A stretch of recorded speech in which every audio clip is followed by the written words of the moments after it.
Okay, class 10th। अब हम लोग अपने बायो का लास्ट चैप्टर स्टार्ट करने जा रहे हैं। वो है प्राकृतिक संसाधनों का प्रबंधन। संसाधन बेटा कोई भी ऐसी चीज़ जिसको हम यूज़ करते हैं वो संसाधन या रिसोर्स कहलाते हैं। राइट। प्राकृतिक मतलब जो हमें प्रकृति से मिलते हैं। ऑलमोस्ट हमें सारी चीज़ें डायरेक्टली और इनडायरेक्टली नेचर से ही प्राप्त होती हैं। हमारा भोजन देख लो, हमारे कपड़े देख लो, कॉटन के कपड़े, सिंथेटिक की तरफ अगर आप ना जाओ, हमारे खिलौने, राइट, हमारे इंडस्ट्रीज़ में हमारा पेपर जो हमारी बुक्स में यूज़ होता है। तो डायरेक्टली और इनडायरेक्टली हम जो हैं प्रकृति के संसाधनों पर निर्भर करते हैं। और हमारा ये जो चैप्टर है वो है प्राकृतिक संसाधनों का प्रबंधन। प्रबंधन का मतलब होता है मैनेजमेंट।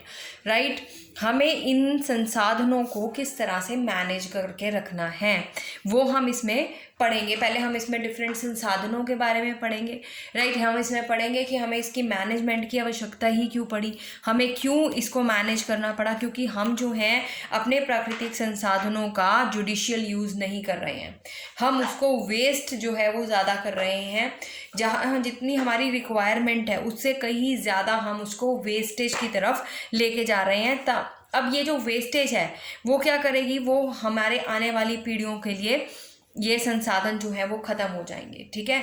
क्योंकि कुछ संसाधन जो होते हैं वो तो होते हैं अनलिमिटेड और कुछ संसाधन जो हैं वो लिमिटेड ही होते हैं। बेशक हमारे जो वायु है, जल है, वो अनलिमिटेड हैं। राइट। पर अगर हम उनको भी जुडिशियली यूज़ नहीं करेंगे तो कहीं ना कहीं वो प्रदूषित भी होंगे। प्रदूषित होंगे तो फिर हमारी आने वाली जनरेशन्स जो हैं वो इस चीज़ से अफेक्टेड होंगी ही होंगी। ठीक है। तो इस चैप्टर, ये जो चैप्टर है आपका, इट्स वेरी जनरल चैप्टर। जितने भी आपने पीछे जो चैप्टर ऊर्जा के स्रोत वगैरह पढ़े हैं, है ना, ये जो लास्ट चैप्टर आपने स्टडी किया था ऊर्जा का स्रोत, उससे काफ़ी रिलेटेड है। एंड मोर ओवर ये आपका जो चैप्टर है ये EVS एनवायरमेंटल स्टडीज़ का चैप्टर है आपका।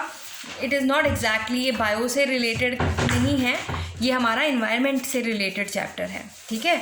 इसमें हम फॉरेस्ट के बारे में, ठीक है, और नदियों के जल के बारे में पढ़ेंगे और डिफरेंट संसाधनों के बारे में हम इसमें पढ़ेंगे। पहले हम देखते हैं कि हमें अपने संसाधनों का उपयोग जो है वो इस प्रकार करना चाहिए जिससे कि संसाधनों का संपोषण हो सके और हम अपने पर्यावरण का संरक्षण कर सकें।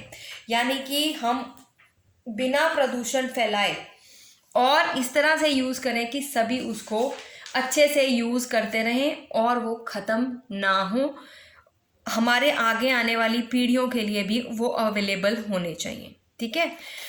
आगे देखते हैं, हमारे पास नेक्स्ट जो टॉपिक आपकी बुक में दिया हुआ है वो हमारी गंगा को साफ करने वाले प्रोजेक्ट के बारे में बताया गया है कि ये जो संसाधनों का जो हम अविवेकपूर्ण यूज़ जो कर रहे थे उसके प्रति अब जागरूकता जो है वो बढ़ी है। और ये जागरूकता अभी नहीं, काफ़ी सालों पहले बढ़ गई थी और हमारे सरकार ने इसके प्रति कई स्टेप्स जो थे वो लेने शुरू कर दिए थे कि कई लॉज बना दिए थे जिससे जो है हमारी नदियाँ वो गंदी ना हों, हमारे फॉरेस्ट जो हैं वो उनकी अंधाधुंध कटाई ना हो। बहुत पहले जो हैं ये प्रोजेक्ट जो बनने शुरू हो गए थे।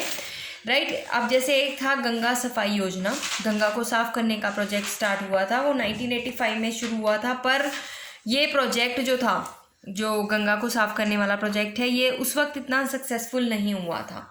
अब गंगा को साफ करने की आवश्यकता ही क्यों पड़ी, इसमें एक्चुअली में इन्होंने कॉलीफॉर्म जीवाणु का एक वर्ग देखा गंगा के पानी में। कॉलीफॉर्म जो जीवाणु होते हैं ये मानव की आंत में पाए जाने वाले बैक्टीरियाज हैं और जल में इसकी उपस्थिति क्या दर्शाती है कि जल जो है वो काफ़ी प्रदूषित हो चुका है। जितना ज़्यादा ये कॉलीफॉर्म बैक्टीरिया उपस्थित होगा इसका मतलब वो पानी जो है उतना प्रदूषित है। ये आपको ग्राफिकल रिप्रेजेंटेशन, ये गवर्नमेंट्स के द्वारा बनाए हुए डाटाज हैं। नीचे आपको डिफरेंट सिटीज़ दी गई हैं। राइट। और ये आपको गंगा के पानी का डाटा जो है वो दिखाया गया है। ये ऋषिकेश, हरिद्वार, ये डिफरेंट सिटीज़ के नाम दिए गए हैं और इस तरफ बताया गया है कि कितना कॉलीफॉर्म जो है वो उपस्थित है कहाँ के पानी में। ठीक है। हमारे पास ये जो आपको नज़र आ रही है रेड कलर की लाइन, ये बताती है मिनिमम और मैक्सिमम को, कितना मैक्सिमम कॉलीफॉर्म बैक्टीरिया उपस्थित है। और ये जो ब्लू कलर की लाइन है ये हमारा वार्षिक एवरेज बताती है। ठीक है, कि हमारी ईयरली एवरेज कॉलीफॉर्म उसमें कितना पाया जाता है, बैक्टीरिया, राइट। ये ग्राफ जस्ट आपको समझाने के लिए है, इसका कोई क्वेश्चन या किसी भी तरह का रिलेशन नहीं है कि किस एरिया में कितना कॉलीफॉर्म बैक्टीरिया जो है पाया जाता है, राइट। और क्योंकि अब कॉलीफॉर्म की बैक्टीरिया का जो स्तर है वो नॉर्मल स्तर से बढ़ता जा रहा है। अगर कॉलीफॉर्म बैक्टीरिया हमारे पानी में मिलेगा, इसका मतलब वो पानी जो है प्रदूषित है। केवल गंगा को ही मत लो, और भी नदियां हैं हमारे इसमें, यमुना है, ठीक है। तो उन नदियों के प्रदूषण का जो स्तर है वो हम इन बैक्टीरियाज के द्वारा देखते हैं कि इन बैक्टीरियाज की ग्रोथ जो है वहाँ पर कितनी है, राइट। अब गंगा को साफ करने का जो जिम्मा है, अभी पीछे मोदी जी ने भी प्रोजेक्ट चलाया हुआ था और काफ़ी मिलियंस जो है इसके ऊपर खर्च हुए थे। हम लोगों को अब चाहिए कि हम लोग वहाँ पर अपने रिवर्स के आसपास जो है वो गंदगी ना फैलाएं, ठीक है। कुछ स्टेप्स जो हैं वो केवल गवर्नमेंट के हाथ में ही नहीं होते, हम लोगों को अपने इंडिविजुअल लेवल पर भी कोशिश करनी पड़ती है कि हम अपने आसपास के वातावरण को प्रदूषित होने से कैसे बचा सकते हैं।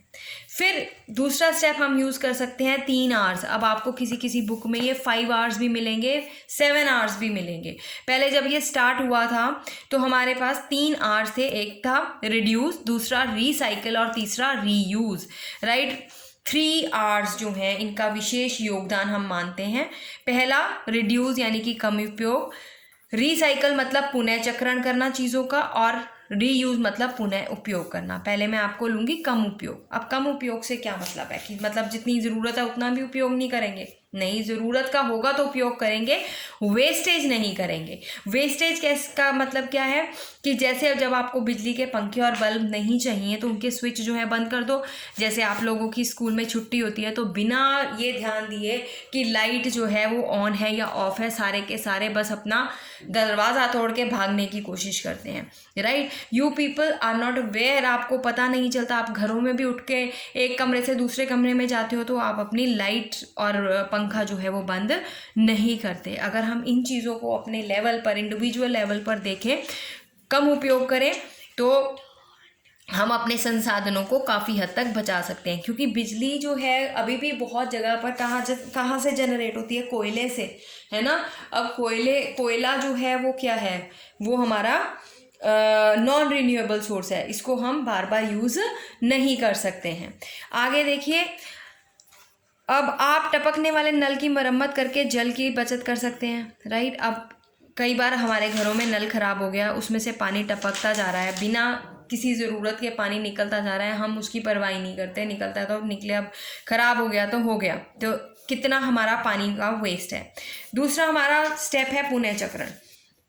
पुनः चक्रण का मतलब होता है रीसाइकिल करना, यानी कि जिन चीज़ों को आप बार बार मतलब रीसाइकिल करके यूज़ कर सकते हो तो उसे यूज़ करना चाहिए। जैसे प्लास्टिक है, कागज़ है, कांच है, या कुछ मेटल की ऐसी चीज़ें हैं, ऐसे पदार्थों को हम रीसाइकिल करके दोबारा से यूज़ कर सकते हैं। क्योंकि जब हम उसका नया उत्पादन करेंगे, नए तरीके से उनको दोबारा से बनाएंगे तो उसमें ज़्यादा खर्चा आता है, ठीक है। इसीलिए हमें चाहिए कि हमें रीसाइकल प्रोडक्ट्स जो हैं उनको रीसाइकिल करके यूज़ कर लेना चाहिए। पुनः उपयोग पुनः चक्रण से काफ़ी मिलता जुलता है। देखो, पुनः चक्रण तो हो गया कि जैसे वो बॉटल्स हैं उनको क्रश करके, प्लास्टिक की बॉटल्स हैं उन्हें क्रश करके नए मतलब सिरे से उसको यूज़ किया जाता है। अब पुनः उपयोग का मतलब होता है कि जैसे कुछ खाली डिब्बे या प्लास्टिक की बॉटल जिनमें हमारे पास पैकिंग्स होकर आती हैं, उनको धोकर हम दोबारा से यूज़ कर देते हैं। क्योंकि रीसाइक्लिंग करने में भी कहीं ना कहीं पे हमारी एनर्जी जो है लगती है, हमारा टाइम लगता है। तो उस एनर्जी और टाइम को बचाने के लिए, उस ऊर्जा को बचाने के लिए हमें जहाँ तक हो सके उन चीज़ों का पुनः उपयोग करना चाहिए। जो डब्बे आपके घर में, जिसमें जैसे पैकिंग के डब्बे हैं, राइट, जिनमें अचार वगैरह, जैम वगैरह पैक होके आया है, उन्हें आपकी मदर कई बार होता है धोकर अच्छी तरह से फिर दोबारा से उसमें कोई और वस्तुएं जो हैं वो रख लेती हैं। तो ये 3 आवर्स जो हैं वो हमारे रिसोर्सेज को बचाने का काम करते हैं, यानी हमारा रिड्यूस, रीसाइकिल और रीयूज़, राइट। कम उपयोग, पुनः चक्रण और पुनः उपयोग। अब हम अपना नेक्स्ट टॉपिक की तरफ बढ़ते हैं आपके। हमें संसाधनों के प्रबंधन की आवश्यकता क्यों है? यस, वेरी इंपॉर्टेंट चीज़ है। देखो, अब ये मैंने आपको स्टार्टिंग में भी, अभी चैप्टर के स्टार्टिंग में भी बताया कि हमें जो रिसोर्सेज हैं उनका प्रबंधन करना क्यों चाहिए, क्यों हमें उसकी मैनेजमेंट करनी चाहिए, राइट। अब देखिए, मैंने आपको बताया था कि हमारी रोज़मर्रा की ज़िंदगी की जो चीज़ें हैं, भोजन, कपड़े, पुस्तकें, खिलौने, फर्नीचर, ये सारे के सारे हमें पृथ्वी से उपलब्ध होने वाले प्राकृतिक संसाधनों से मिलते हैं, ठीक है। हमें केवल एक ही वस्तु जो है वो पृथ्वी के बाहर से मिलती है, वो है सूरज की ऊर्जा, राइट, सौर ऊर्जा। और ये जो सौर ऊर्जा है, यही सौर ऊर्जा को एक्चुअली में प्लांट फिक्स करते हैं और प्लांट फिर आगे कई फूड चेन्स जो हैं वो चलाते हैं। तो हमें अपने संसाधन जो हैं वो क्यों मैनेज करके रखने की आवश्यकता है? देखो, अब इसमें मैनेजमेंट के लिए एक सबसे बड़ा कारण ये है कि ये जो संसाधन है ये असीमित नहीं है। क्यों मैनेजमेंट हमें करने की आवश्यकता है? इसका पहला कारण, ये संसाधन जो हैं वो सीमित है, लिमिटेड हैं। ये अनलिमिटेड रिसोर्स नहीं है कि इनको यूज़ करते रहो, कोई बात नहीं, ये कभी ख़त्म नहीं होंगे, ऐसा नहीं है। एक टाइम आएगा जब ये ख़त्म हो जाएंगे, ये असीमित नहीं है। दूसरा कारण, हमारी जनसंख्या वृद्धि जो है वो बढ़ती जा रही है, जिसकी वजह से इन संसाधनों की मांग जो है वो कई गुना तेज़ी से बढ़ी है। अब जब संसाधनों की मांग बढ़ी है तो संसाधनों को अगर हम जुडिशियल यूज़ नहीं करेंगे तो वो अगली पीढ़ियों तक उपलब्ध नहीं हो पाएंगे। अगर हम चाहते हैं हमारी फ्यूचर जनरेशन भी उसे यूज़ करे, हमें इनको जुडिशियल यूज़ बड़े तरीके के साथ यूज़ करना चाहिए, राइट। फिर दूसरा, तीसरा कारण, हमें संसाधनों को क्यों जो है मैनेज करने की आवश्यकता है, क्योंकि अगर ये संसाधन कम पड़ गए तो ये महंगे हो जाएंगे, और अगर महंगे हो जाएंगे तो ये सभी वर्गों को इक्वली नहीं मिल पाएंगे, इनका वितरण जो है वो समान रूप से नहीं हो पाएगा। केवल शक्तिशाली लोग और जो अमीर लोग हैं वो इनको यूज़ कर पाएंगे, राइट। गरीब लोगों तक ये संसाधन नहीं पहुँच पाएंगे, राइट। तो इन संसाधनों का जो दोहन है वो नहीं करना चाहिए। और और हाँ, एक ये जो अगर संसाधनों को हम प्रॉपरली यूज़ नहीं करेंगे तो कहीं ना कहीं हमारा पर्यावरण को भी क्षति पहुंचती है, और पर्यावरण को क्षति पहुंचाने का मतलब है मनुष्य जो है अपने लिए ही नुकसान कर रहा है।